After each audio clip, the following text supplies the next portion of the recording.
Water brought most of our ancestors to this continent. And water took them westward into it.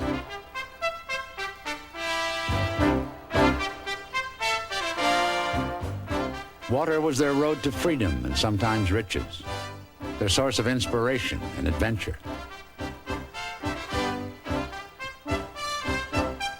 That's also true on a boat named Driftwood for a group of young Americans and Canadians right out of college.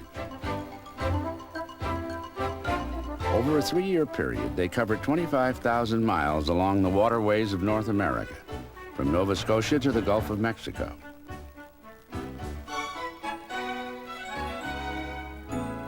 A professional crew operated the boat while teams of young people documented the journey. Among them, Bill Arnold from Mohawk College in Hamilton, Ontario. Tom Miller, a graduate of the University of Florida. And Eric Escott from Manchester College in Indiana. Travel with them to visit the places and meet the people they discovered along the way. Like the woman who serves up music aboard a barge in New York's East River. The high school students whose classroom is an old schooner. And the shark fisherman who claims the book Jaws is based on him. Join the crew of the Driftwood as they travel the Mid Atlantic coast, from Newport, Rhode Island to Cape May, New Jersey.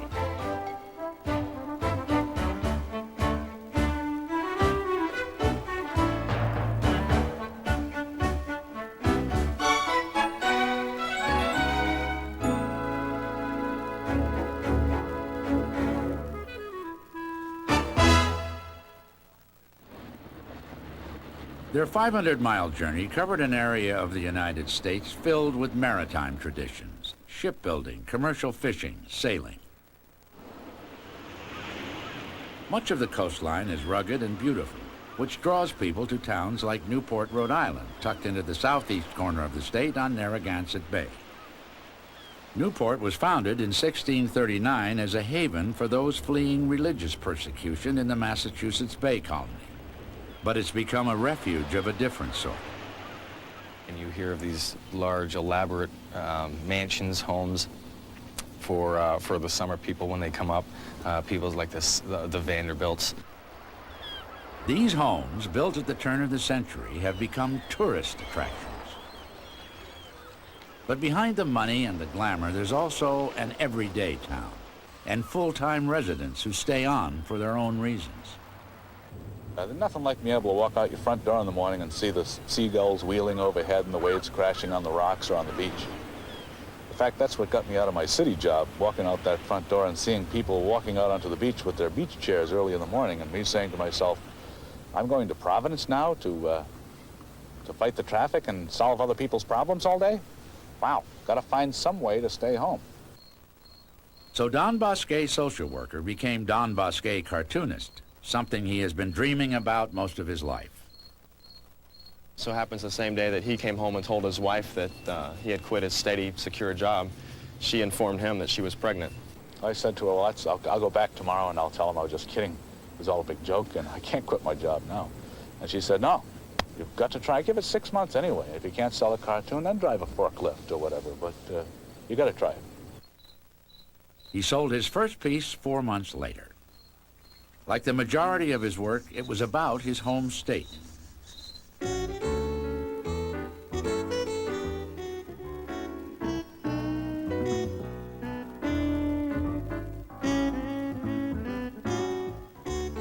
His cartoons have a Rhode Island flair, and other people don't really get them. We have a bridge going Like the one about the Jamestown Bridge, a boondoggle that's $100 million over budget and 4 years behind in construction.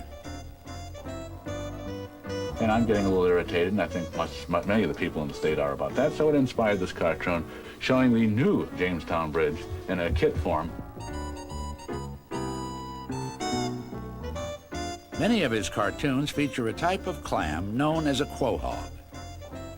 Quahog is a Rhode Island word because people from Rhode Island recognize it as meaning a hard-shelled clam, but people elsewhere don't.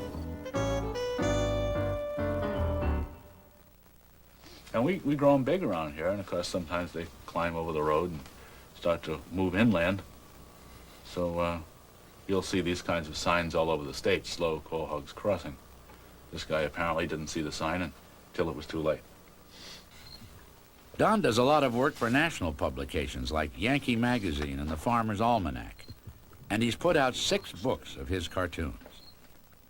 He uses humor to raise people's knowledge of what's going on.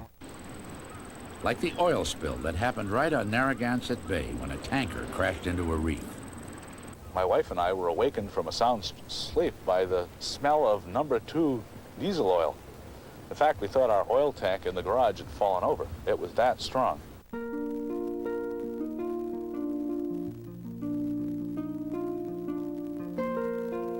The cartoon that appeared in the local paper was not the only record Don made of the event. He also has the first aerial photos, taken from one of the radio-controlled seaplanes he and his son Nate assemble as a hobby. Things flopping around. And what I've done is modified the airplanes to carry 35mm cameras. Actually, ready to shoot. We threw the sailplane off the cliff and actually got some pictures of the oil spill. Then we could really see the extent of environmental damage that was resulting from all that oil. It was scary. Fortunately, the damage to Narragansett Bay was not permanent. That's important to Don, who changed his whole life so he could spend more time enjoying the beauty around him. What he's created for himself is a lifestyle where he can spend time by the water. All along the Mid-Atlantic coast, the driftwood crew ran into people like Don, people who had taken risks, had left jobs or places they didn't like to pursue a dream. There's a long history of that in this part of the country. Take Block Island, located 12 miles off the Rhode Island coast, which, like Newport, was settled in the 1600s by people seeking religious freedom. Before long, the new arrivals had established a thriving, self-supporting fishing and farming community. And it's very beautiful. Very high cliffs over to the eastern part where the Atlantic Ocean is. You got a feeling of isolation. That's what Joe and Rochelle Fallon like about Block Island, the solitude and the independence it brings. They have a young daughter and some dogs, and it's a very peaceful, it's a quiet lifestyle. Joe's mother was born here, but eventually moved away. As a child, Joe spent all his summers on the island, staying with relatives. And then when I was 16, I started working summers here at my uncle's hotel, the Surf Hotel. Made beds, washed dishes, carried suitcases, rented bikes, painted, unclogged the septic system when it clogged, you know, you name it. But when he moved to the island for good in 1974, Joe steered clear of jobs in the tourist trade. He started working as a commercial fisherman, and after he and Rochelle married, she joined him at it. Depending on the season, they catch lobster, cod, and quahogs. I did have another job several years back, and I was gone to that 60 hours a week. Saw each other long enough to fight, that was about to it. support a house, so we decided to give this a try, and that was it. We tongue side by side now. You're actually just scraping the bottom with these tongs, and they'd come out with a big load of clams most of the time. A lot of commercial fishermen will drag, or dredge, I believe they call it, for the clams. And it just rakes the bottom and gets absolutely everything. And what the Fallons do is this much more time-consuming, much harder work. It's the intelligent way because it does leave something for tomorrow. There'll be quahogs tomorrow for them. Oh man, there's all kinds of stuff down there. Try it, and you realize you really appreciate what they're doing. I mean, it's a major workout on your arms. You have the scales meet, and you can bring them up together, and then you won't drop quahogs out the peak. They do this for 4 or 5 hours a day, 7 days a week. And they're really, I mean, there's not a lot of payoff for that. That's beautiful. Why we work on a boat is we're our own boss. We work surrounded in the winter by different shorebirds, loons, and all kinds of herons, seals. But in the summer, the working conditions are a lot less pleasant. It's crowded. Too crowded. Too crowded. We have to stop clamming, which it's hard to give up because just as the price is really getting good for the summer, we have to stop. Plus, they're close to the top and the weather's nice, so it's, you know, It's easier digging. completely backwards. This island sees more and more recreational boats coming over here and more recreational divers and more recreational lobstermen with their 5-pot limit, and they're fishing side by side with us. Basically, as far as lobster, we've been pushed right out of the harbor. For the Fallons, that's the worst thing. All the boats that cram into the harbor, dragging their anchors over the clam beds that Joe and Rochelle work so hard to protect. People coming in really don't care. They want to go off for a weekend and just enjoy themselves and not have to worry about really anything at all. But for Joe and Rochelle, this is where they're making their living. The tourists have made it so hard on the Fallons that Joe has had to take on a second job to make ends meet. 6 months of the year, he works as the assistant harbor master. The irony is, the job exists because of the tourists, the very same people who make it impossible for him to work as a fisherman. We went out with him as he was collecting rent from the people who were mooring there in the harbor. Now we're back to square one, right? Joe and Rochelle aren't the only ones who have a love-hate relationship with the tourists. The island has about 800 year-round residents. On a busy summer weekend, they are overrun by as many as 20,000 visitors. They got to dodge mopeds and carts and cars and people running on the road, and it just changes. Their whole life has changed. It's kind of like throwing a huge party at your house and having everybody come over and just trash the house and then leave, and then you got to stay there and live with it. It's a real conflict because the tourism brings in tons of money. You got to wonder if the economy of the island would survive without tourism. It probably wouldn't. Another thing that's happening, or a problem with the summer people, is they're starting to build homes there, and it's causing property values to go way up.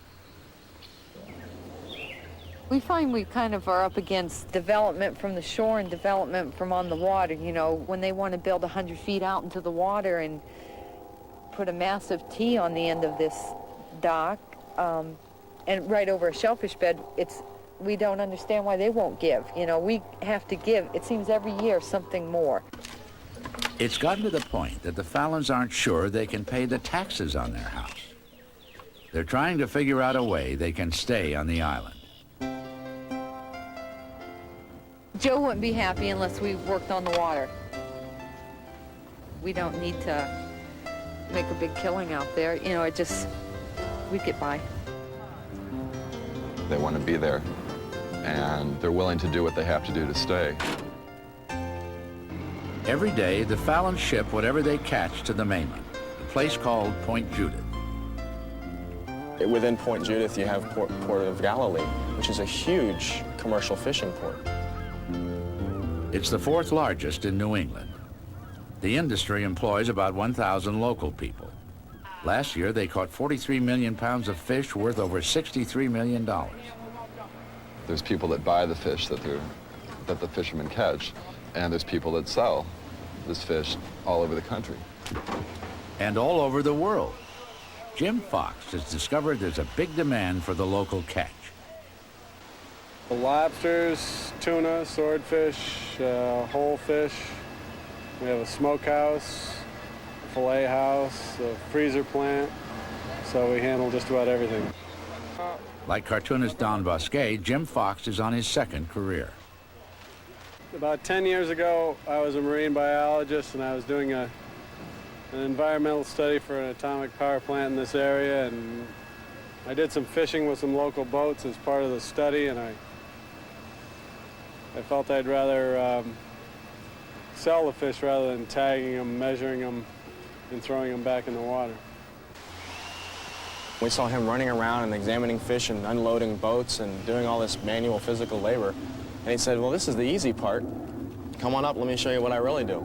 They got all this export, and they're just looking at the Japanese market today, and it doesn't look too good to them, so I think they have the second pass.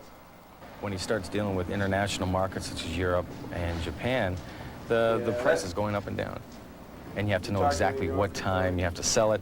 You know, within a half an hour, the price can change phenomenally. 3 1/4, 375, 235. Well, something that Jim pointed out was that in international markets, it's the company that can communicate that gets the work. That's where Hitoshi Toyama comes in. 3 years ago, Jim hired him to get an edge in the lucrative Japanese market.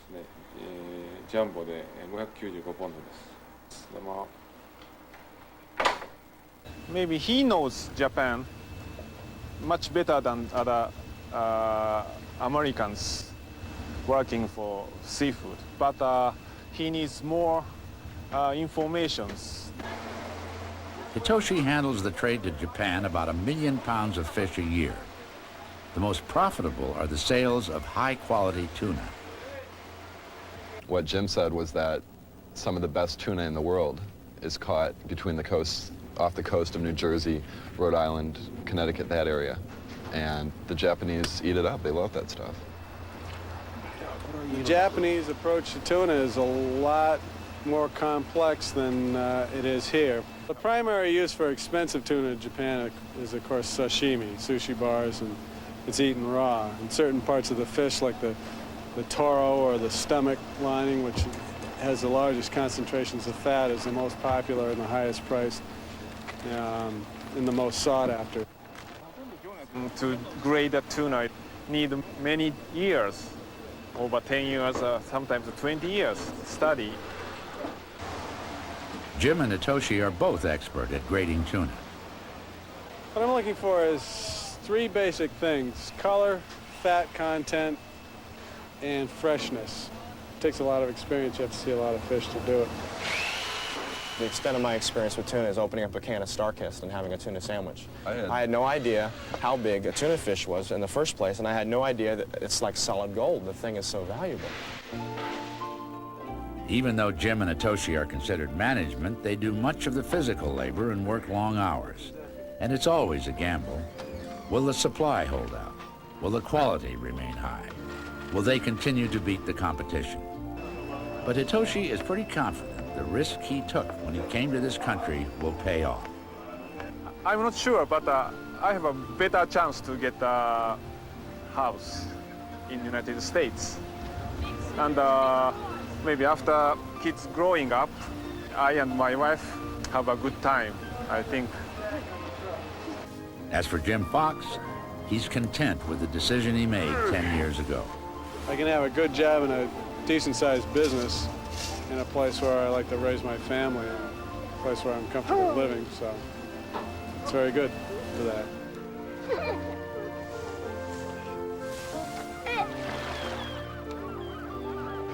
Many other people are drawn to the area for a different reason: sailing. During summer, the prevailing winds are from the south and nearly constant. These conditions make it easy for sailors to cruise the coast and stop at quaint New England towns like Mystic, Connecticut. And I think Mystic's a good name.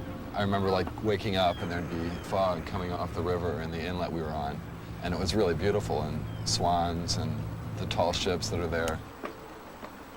Mystic's an old shipbuilding town that was in its heyday in the 1850s. A huge maritime museum called Mystic Seaport recreates the glory of those days. By letting the arc come back down. So it'll come back down that brown area, that grease. The only way you get that.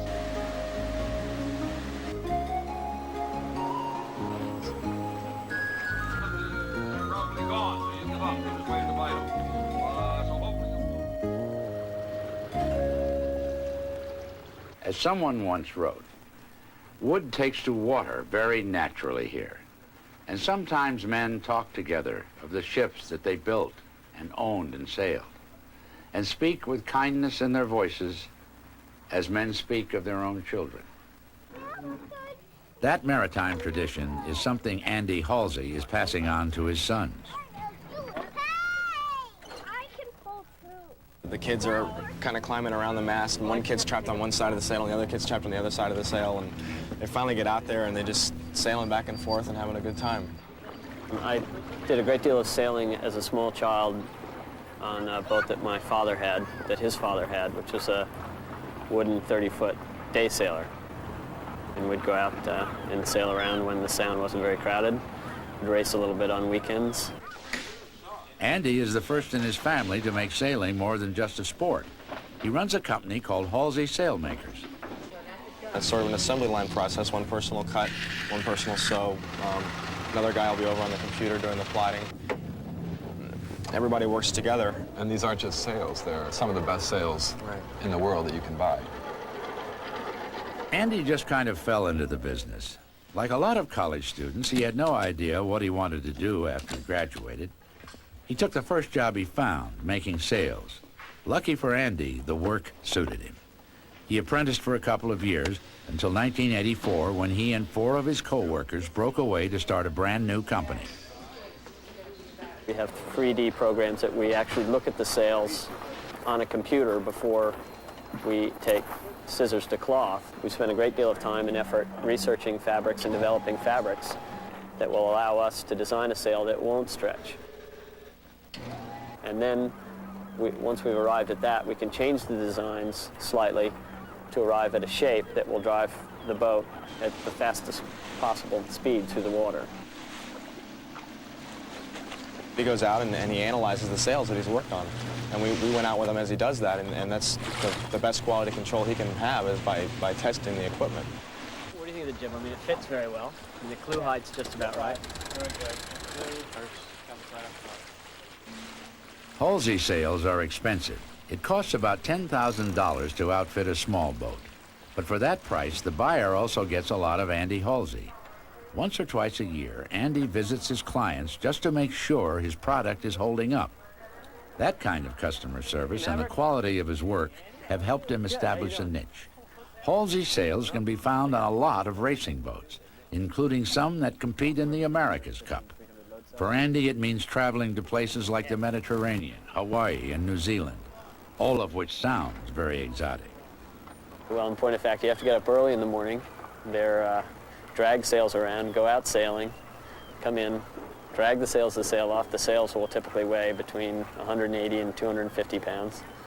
And by the end of the regatta, you realize I've been most places in the world. I've seen a dock, a sail loft, and the airport, and that's about it. The travel keeps him away from his family about 5 months a year. Still, he can't think of anything else he'd rather do.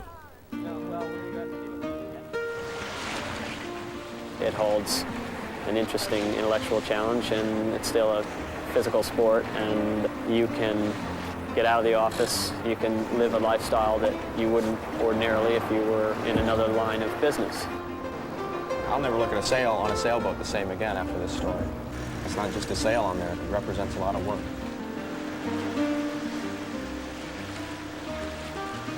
Someday, Andy Halsey would love the challenge of making the sails for the Eagle, a 3-masted ship docked in nearby New London.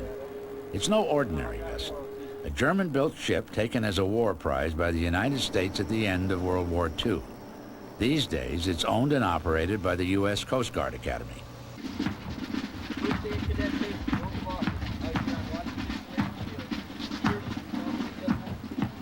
And you go there, and they're doing the same things that they're doing at West Point.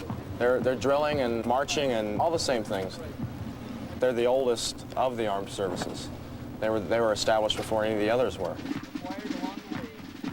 Its origins date back to 1760, when coastal areas operated their own lighthouses. Today's Coast Guard is part of the Department of Transportation, but reports to the Navy in times of war. Not many people understand that, or exactly what the Coast Guard does. March! It has a peacetime mission, a search and rescue, law enforcement, cleaning up oil spills, and it has a job to do every single day. For most of her life, Lieutenant Junior Grade Mary Morrissey has known she wanted to be a professional sailor. I was born in Philadelphia at the Naval Hospital. Although my father was in the Army at the time, They always claim that they injected salt water in my veins so that I didn't go into the Army, then I went to a seagoing service, and I ended up in the Coast Guard. It takes a lot to be here. You have to have a lot of skill academically, militarily, athletically, and especially in the area of leadership, because we put leadership on people at such a young age here. Good afternoon. It's a hot one, isn't it? Go ahead and take out a sheet of paper. Everybody should have one sheet of paper in front of them and a pencil or pen. At 26, Mary is an instructor at the academy. They're nearly the same age, and she's standing in front of them and teaching them. What you want to do is, if you're no need to, this is over such a small area, there's no need to interpolate between the two compass roses. A lot of people can have a lot of knowledge in their head, but she has a special ability to impart that knowledge onto other people and be humble while she's doing it, and patient. What did you think about today's material? Was it pretty easy? That? Yeah. Yes, ma'am, because I read it in the book and I really didn't understand it until you explained it today. I've heard people say that those that can do and those that can't teach. Well, that's terrible. I think those that can't shouldn't be doing either, and those that can should be the ones that are teaching and doing. And in her 6 years in the service, Mary has done plenty. For one thing, she captained a 95-foot boat in Miami that went after drug runners, a stint that was featured in a local television program. What we did was we went out on law enforcement missions, patrolling just about the entire Caribbean, looking for people trying to import drugs into the United States. On that ship, we did quite a number of drug busts. Mary still puts in a fair number of hours at sea. Part of the cadet training that we have is for all Coast Guard Academy cadets to learn how to sail and teach them how to sail the Eagle. She says, if you can operate that vessel, you can operate any vessel. That's the hardest. You're dealing with sails and you're dealing with all kinds of things that makes a powerboat look real easy. Now, this is a drill. Closest point of land is New London, Connecticut. The driftwood crew was invited to observe one of the training missions. The foggy morning reminded Mary of another trip aboard the Eagle. This summer we again went across the Atlantic with about an 18-day transit, and the first place that we were scheduled to stop at was Cork, Ireland, which is a place where my relatives left from in the potato famine. And as we approached the coast of Ireland in the early dawn light, you could just see the mist right along the coast and just start to see the mountains appear. It was really beautiful. The chance to travel like that was one reason Mary joined a seagoing service. She picked the Coast Guard over the Navy because of the opportunities it offers women. The Coast Guard was the first military service to accept women at its academy and the first to assign women as commanding officers of armed vessels. Department of Defense, of course, has the regulation that women cannot serve aboard combatants, which unfortunately takes care of quite a few of Navy ships. Women in the Coast Guard can serve aboard any ship in the Coast Guard, as long as there are adequate berthing and head facilities.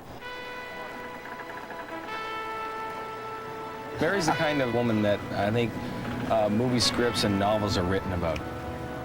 You look at what she has done in the time span of 25, 26 years. It's phenomenal.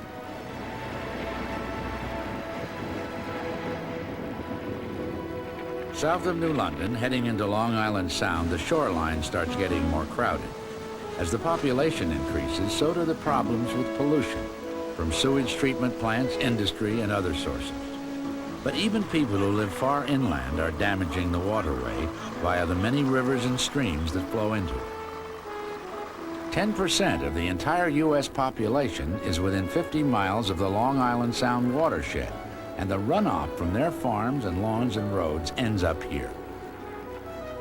That concerns John Gill, and it's why he places so much importance on taking groups of kids out onto the water.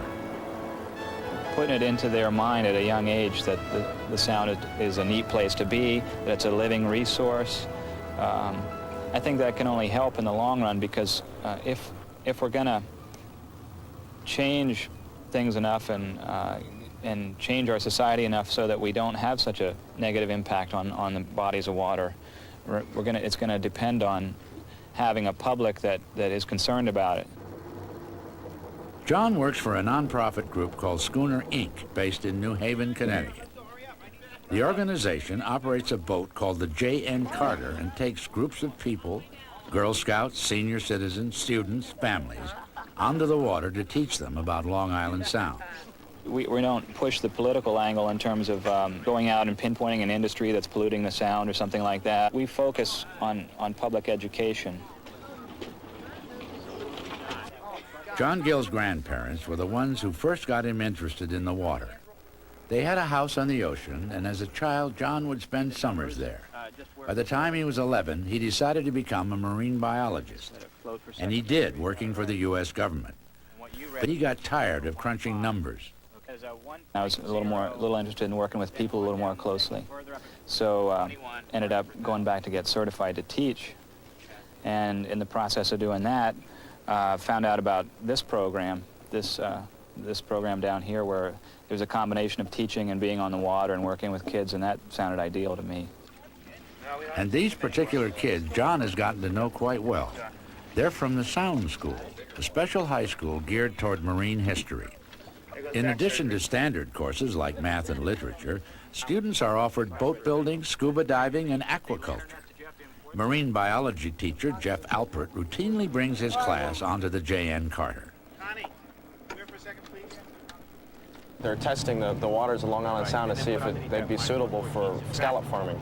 And the way they do that is they have a net thing they lower in the water, and actually it's a series of trays. And they put on little baby scallops, spread them all over, drop them in the water, and later on they'll pick them up and see how they've grown and do tests. And see if they'll survive, see if they can get significant growth out of them to make it economically feasible to actually grow them and harvest them here in New Haven Harbor. What John does is take these kids out from the inner city of New Haven, brings them on a boat, and it's just a foreign thing to them. Over the water goals through there. Yeah. Doesn't make them good. They were at years where it counts a lot what kind of running shoes they got or how their hairstyle is. But there's this little transformation that takes place aboard the vessel, and it's all part of John and the whole orientation of the J.N. Carter. It allows these kids to just sort of let down a lot of these walls that have been built up around them and just have fun with it and explore. That was done over in Morris Cove.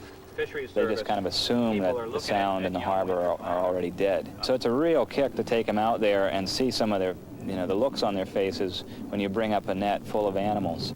They call them mantis shrimp because of this forearm. Looks like the forearm of a praying mantis, Well, that's where they catch their prey also, same way as Same way, yeah.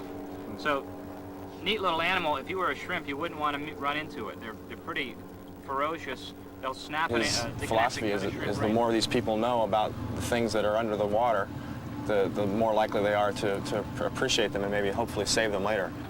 But you not only get sediments coming down the river, obviously, but what else are we picking up? Marine biology class. Pollution?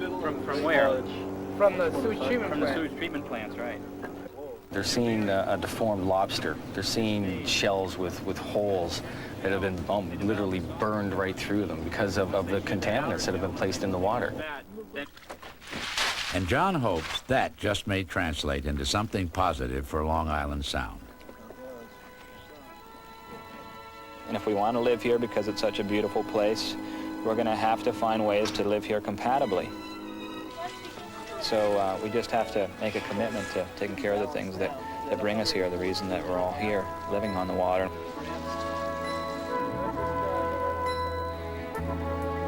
Making a living off the water can mean many different things. To Joe and Rochelle Fallon, it means being commercial fishermen. Mary Morrissey serves the country in the Coast Guard. And Frank Mundus, well, he goes hunting for monsters. He's probably the most renowned shark fisherman in the whole world. He's got them all over the inside of his house. He's got jaws everywhere and heads mounted on the wall and trophies and photos of him with shark. For 40 years, people have been paying up to $1,500 per charter to go out hunting with Frank. A shark is a monster, and the human race always is inquisitive about any kind of a monster, especially a shark. Everybody wants to see a shark. And that's the reason Frank's charters are so popular. It was an opportunity the driftwood crew couldn't pass up. I was really excited about going deep sea fishing. It was going to be this big adventure, and I mean, right up till we got on board, we were gung-ho, let's go do it, let's get us some shark. And once we got out of the inlet, the seas were just amazing. They were 10, 12-foot seas, and each one of us, like, got seasick.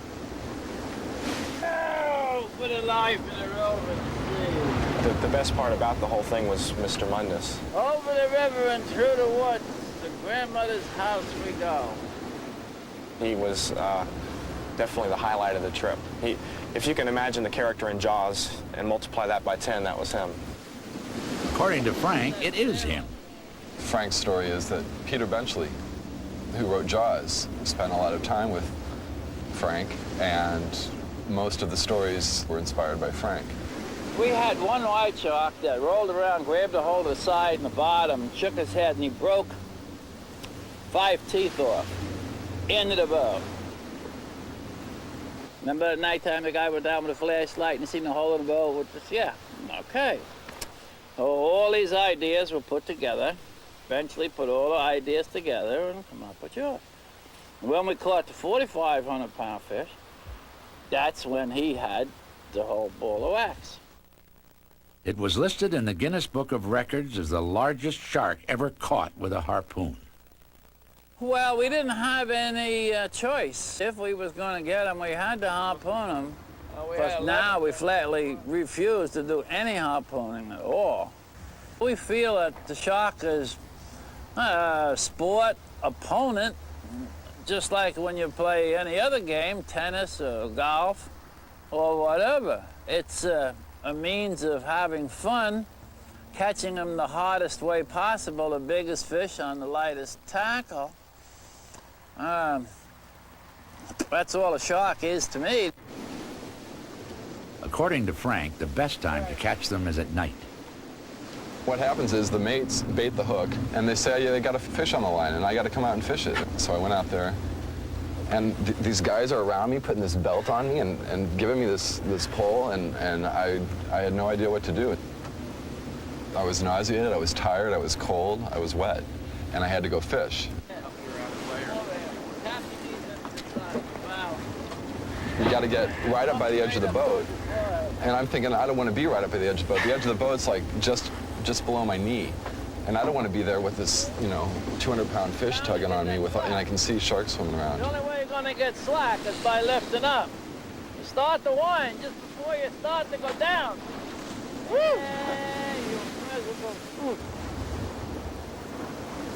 It was harder than I thought it would be. A lot of effort fighting a shark for an hour and just pulling and winding in the line. And it was exhausting. And then you get it up there and Frank shoots it.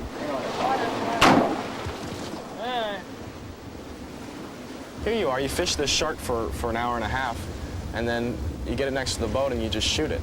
And it was kind of a letdown. Frank says he has to do that before landing the shark to protect his customers and crew. We had a lot of close calls. A lot of close, especially with makos, because if you watch their eyeball, when their eyeball moves, you got 1 second to get out of the way. But many people think he shouldn't be out there hunting sharks in the first place. It was something the driftwood crew hadn't thought about until they saw him shoot them. And they began to have second thoughts about catching sharks for sport. There's been a stereotype that's been attached to sharks. I mean, you hear about shark attacks, and immediately every single shark is a man killer. And that's not true. Sharks only kill about 25 people a year worldwide. Meanwhile, they are being hunted down in huge numbers. Some end up on the dining room table. Others are captured for aquariums and zoos. Many are killed just for sport. Now they're in danger of becoming extinct, and a lot of people think that's what they deserve.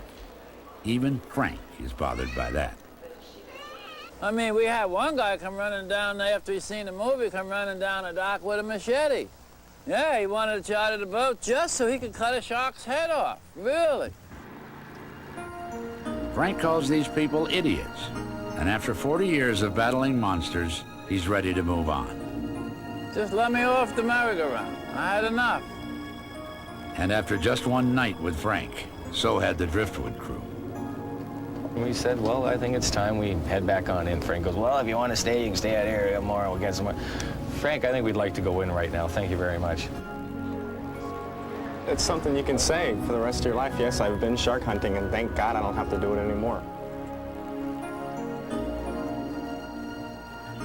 From Frank's home on the eastern tip of Long Island, the Driftwood was headed to New York City, an 11-hour journey through the Sound and into the East River.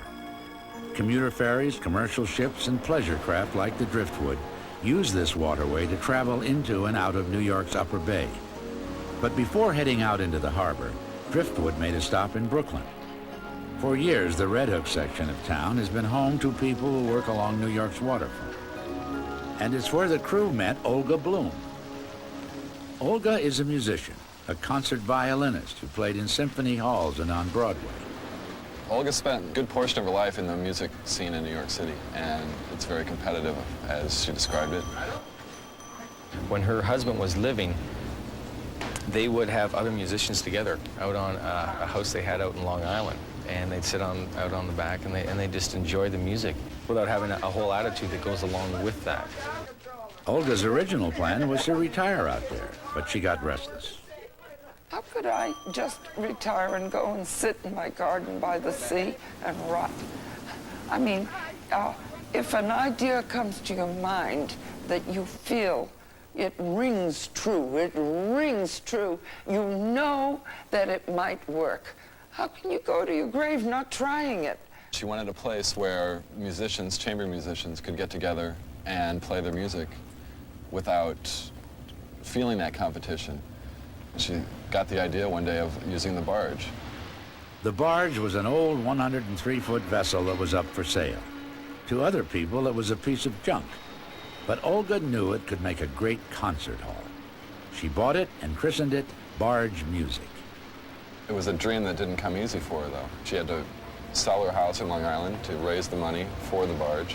It was a barge put out on the market because of containers, you know. This had served the Erie-Lackawanna Railroad in transporting coffee. I swept a lot of coffee beans out of there. She found paneling for the interior of Barge Music from an old Staten Island ferry. For a year and a half, we carried wood. And it was my duty mainly to sand it down and strip it. Everyone thought it was demented, you know. But her enthusiasm was contagious. Before long, neighborhood carpenters, welders, and painters were toiling alongside Olga, free of charge. Both the state and the city gave her money. And in 1979, Barge Music made its debut.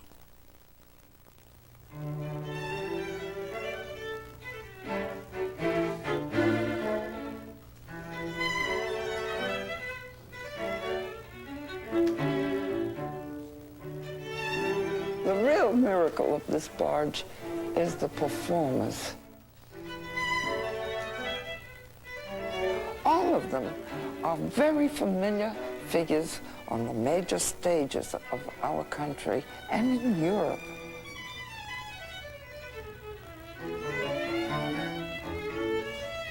Why are they doing this? Why are they coming down to this old barge in the East River? Because they immediately understood the concept of spreading many small places of beauty.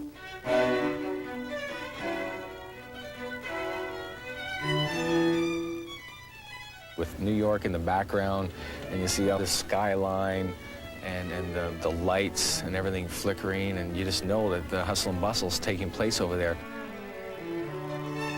Yet in this small barge, this little isolated area on the East River, here's these musicians that are playing some of the finest music you're going to hear in the world.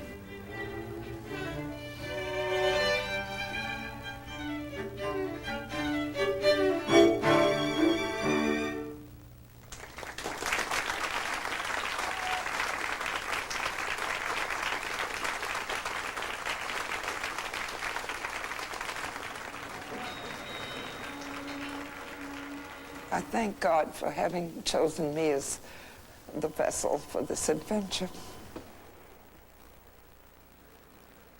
Driftwood left Olga, traveling past the southern tip of Manhattan, where the East River and the Hudson converge into the upper bay of New York.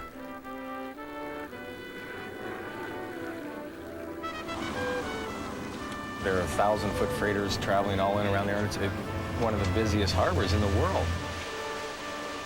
It's also the setting for a ritual performed by a man named Ray Pascal. And here's Ray getting his act together, which he does at the dock. Why do you do this, Ray? Good for circulation. Yeah? Mm-hmm. You've been doing this for a while, or what? 30 years, over 30 years. And for 68 years old to be standing on your head, that's got to be doing something, right? He'll stand on his head for a while and then go and jump in his rowboat, get his little pet dog there, and he heads out into the Hudson River. Rowing is a cheap sport. You don't have to buy no fancy equipment, you know, like tennis. Ray started doing this in 1939 when he and two friends bought a leaky rowboat for $4.50. We rowed down the Hudson River, and my one friend was nervous as hell because he couldn't swim. Finally, they dropped out of the partnership, and I wound up with the boat alone. Been rowing a long time. It relaxes me. It relieves all your tension. He's a very patriotic man. He puts American flag and Italian flag up. American flag because he's proud to be an American citizen, and Italian flag because he's proud of his ethnic origins. When he isn't rowing, Ray runs his business, a small dry cleaning delivery operation located in the basement of his home. I pick up in the different buildings along the waterfront and in their high rises and people's homes.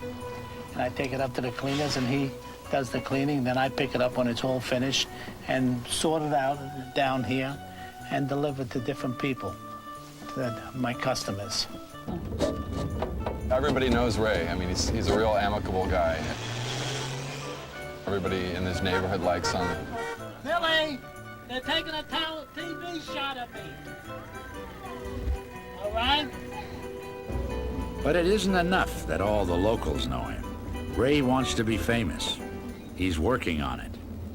Been racing a circle line for 15 years, over 15 years. Coming up, everybody, straight ahead, the man rowing out there with the American and Italian flags and the little black dog is Ray Pascal. Now, right now, he's over on our right. He always gets a little too close to the boat, to the annoyance of our captains, but our captains see him.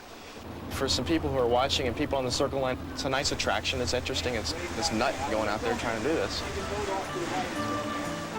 The Ray will get up within 20 feet of this, turn around, shift it, and start rowing right up against it. You just see the circle line just go flying by, and he gets caught up in the wake. Yeah, oh, that's lots of fun. You gotta catch him on the back, though, on your straight end of your boat. This way, it's like riding the surf. It just picks you up and you go. But he loves that. He loves this may be his 15 minutes, as Andy Warhol says. Everybody gets their little 15 minutes. This may be Ray's, and this is the way he's done it. Did you ever beat the circle line? I would love to, but make them feel bad.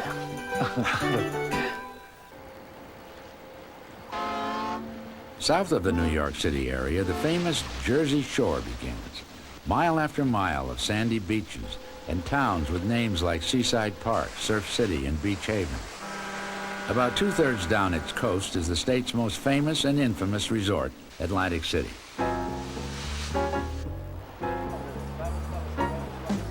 From the 1850s to World War II, it was a popular weekend getaway for families from Philadelphia and New York.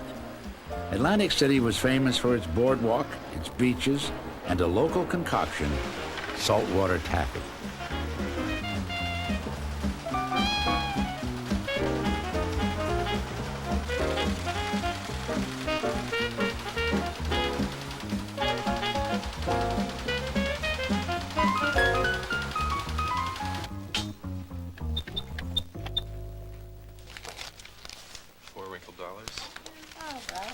But once airplane travel caught on, people started abandoning Atlantic City for other vacation spots.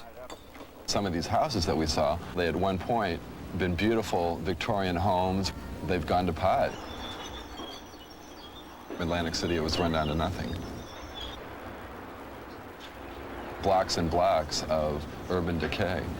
Nobody was going there, and they needed some way to kind of an injection into the economy. And since it had been such a popular resort and play area for the East Coast, I guess that's casinos came to mind.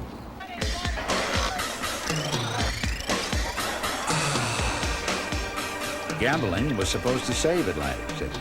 After all, 32 million people visited the town last year, and bettors spent nearly $3 billion in the casino. About $1,700. Did you win or lose? Lose. $115. I've also lost about $30,000 in an hour. I just love it. Without it, I would die. But the problem is, most of that money never makes its way into the local economy. Many visitors arrive by bus in the morning and leave the same night. They spend the entire day inside the casinos and never venture out to neighborhood stores or restaurants. As a result, the town is just about dead. Somewhere something got messed up, and it doesn't look like the city's gotten very much back, because you walk around there and you see these poor people umbrellaed by these towers of decadent wealth. My impression is that the casinos haven't taken care of the town. Well, see, casinos have been here for about 12 years. I'm rather disappointed in what they've done for the city. The concept of gambling came here would be help to improve the city, and it really hasn't done anything for it, to be very honest with you.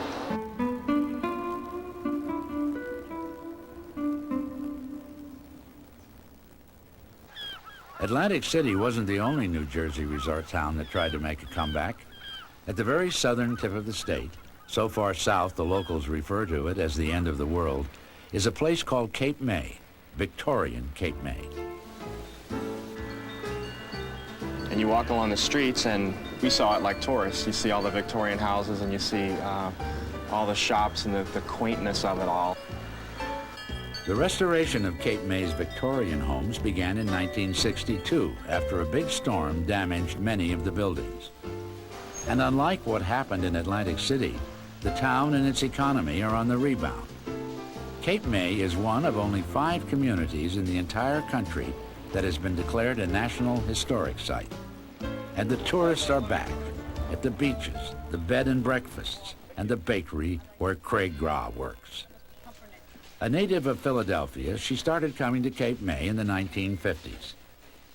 I came with my parents. A friend of my father's bought an old hotel, which is still here, and called him up and said, hey, I need all you old buddies of mine to come down here and stay and help me pay the bills. We couldn't wait to get here whenever we came, and we hated to go back. And I think that's why a lot of people end up staying in Cape May, because on Sunday night, when all those people get in their cars to drive home, it's the most wonderful feeling in the world knowing that you don't have to do that. That's why in 1974, Craig left Philadelphia for good and settled in Cape May, just as the place was beginning to be rediscovered. Within 10 years, the tourist industry was booming, which is what brought Michel Grah to town. In 1984, he was working as a pastry chef in France and saw an ad for a job in Cape May. He applied, got the position, and then got out an atlas. Cape May, where is Cape May? And my brother said, well, it's at the point, you know, it's like short, you know, seashore. I said, well, looks gonna be nice, you know. I met Michel about the second day he was in Cape May. I knew the people that owned the bakery at the time that had brought him over to work. They asked me if I would help Michel with his English since I had been a teacher. So I said, okay, and that's how we met. Within a year, they were married and soon had a son, Danielle. They now own the bakery. I like the relationship between the two of them because he does the cooking and she manages all the books, you know, and runs the business aspect of it. Sort of like a tag team thing.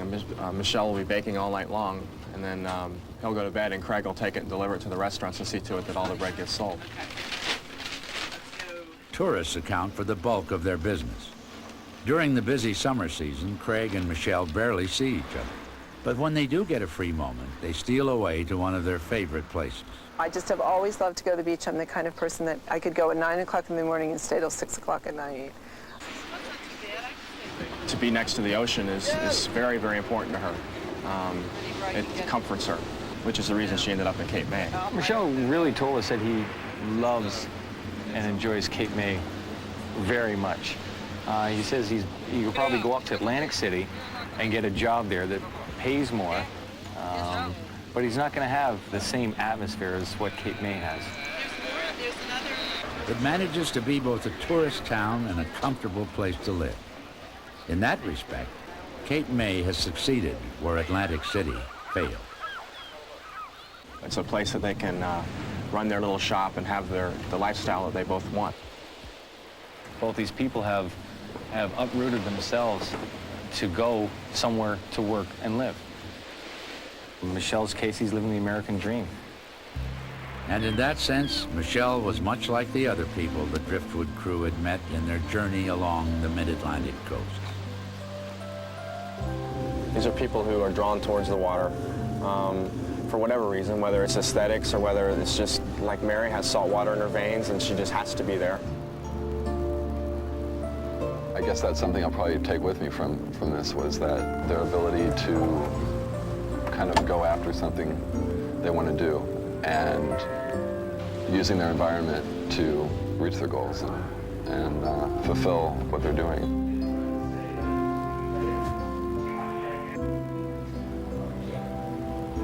Sort of people that have known all the water, that may have grown up there, and have decided to make their occupation by the water.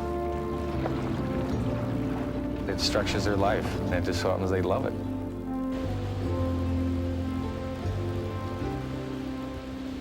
In the weeks ahead, join the crew of the Driftwood as they travel more than 25,000 miles and rediscover the stories along the waterways that link the people of North America with one another and the rest of the world. I'm going to speed it up just a hair. Come along as they explore man's relationship with the water he treasures and despoils, plays with and fights with, and cannot live without. Join these young people on the next leg of On the Waterways.